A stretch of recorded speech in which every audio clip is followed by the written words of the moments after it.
In Kampala to mark the day with students at an event graced by Uganda's Minister of Foreign Affairs, Sam Kutisa, who was also a former president of the UN General Assembly. Students from Vienna College, an international school in Kampala that hosted the celebrations, performed poems, music and drama in different languages.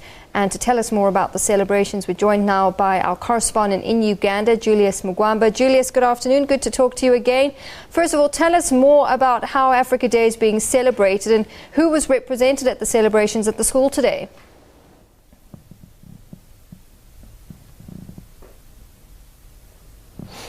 To start with, the celebrations of the Africa Day were held in a school somewhere in the capital, Kampala. Several ambassadors and high commissioners from mainly African countries were present. Notably was the South African High Commission and some delegates also from the South African High Commission.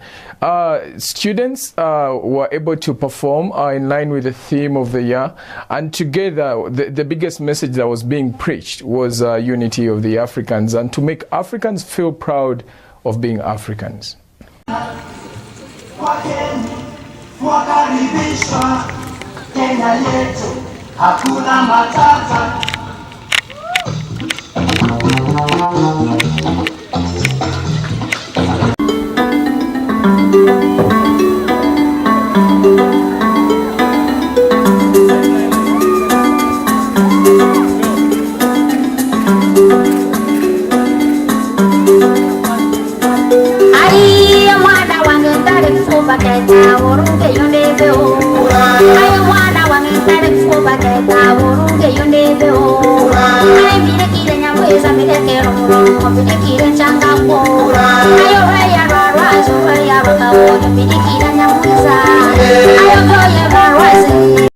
When I was a child, whenever power would go off at our home due to load shedding, I would sit on the veranda and wonder to myself why the vehicles on the streets had power yet our house didn't have.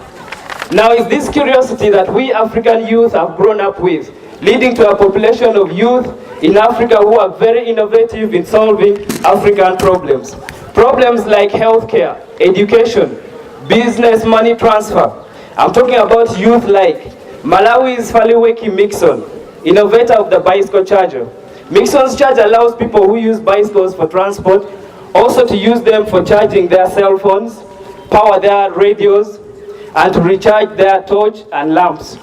The innovation uses very few components, providing a cheap and efficient alternative for the many Africans who live off the electricity grid. Your village and my village will surely embrace this innovation. There are many of these innovations that are coming up from the African youth. And the way we youth in Africa innovate is directly opposite to the way innovation is taking place in the West. Our mode of innovation is more for less, meaning we aim to achieve more with use of few resources. In most cases, what is already in place, like the bicycles, dumped plastics. In the West, their mode of innovation is more for more.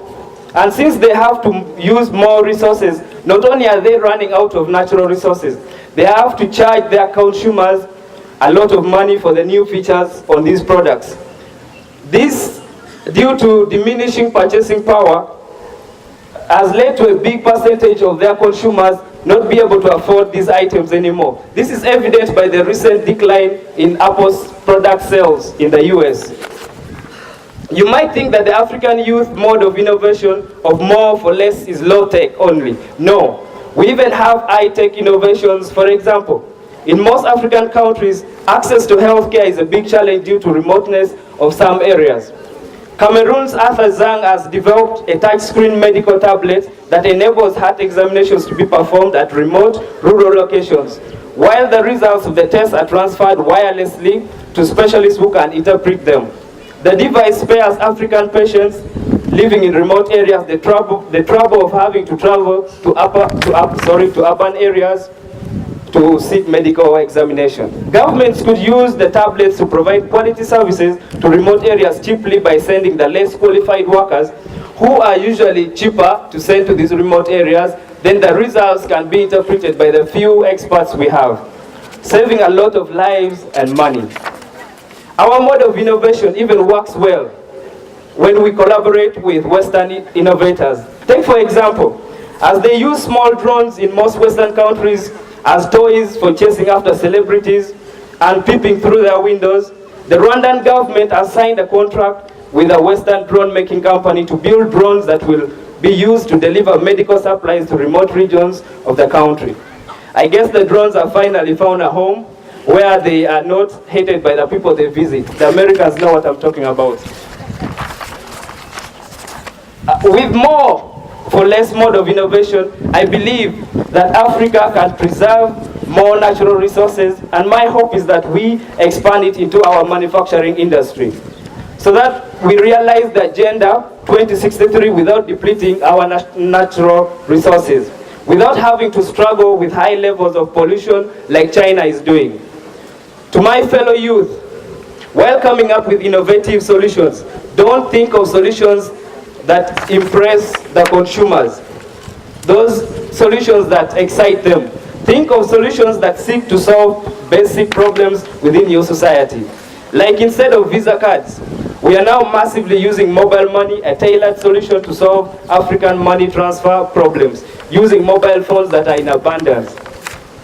To our government officials, we need your constant support of our innovations, especially the ones that aim to use fewer resources to come up with better solutions for Africa's problems.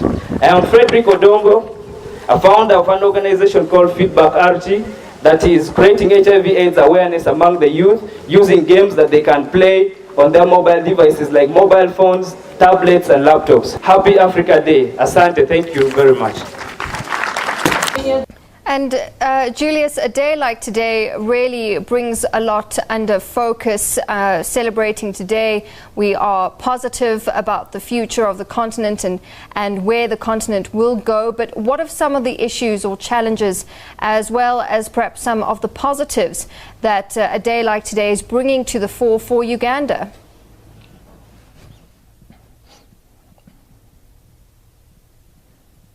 A day like this reminds many Ugandans and like Africans across the continent that, okay, it's very nice to be African. And we've been speaking to a number of people who did not make it to the event where the day is being celebrated officially, but people in the streets.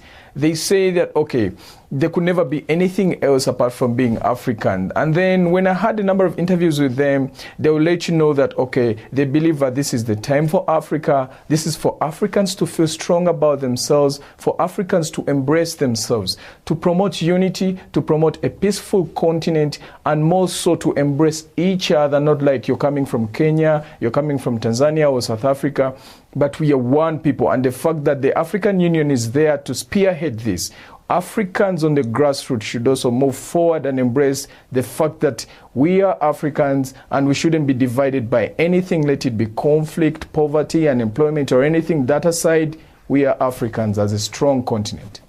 You've just had your elections. What's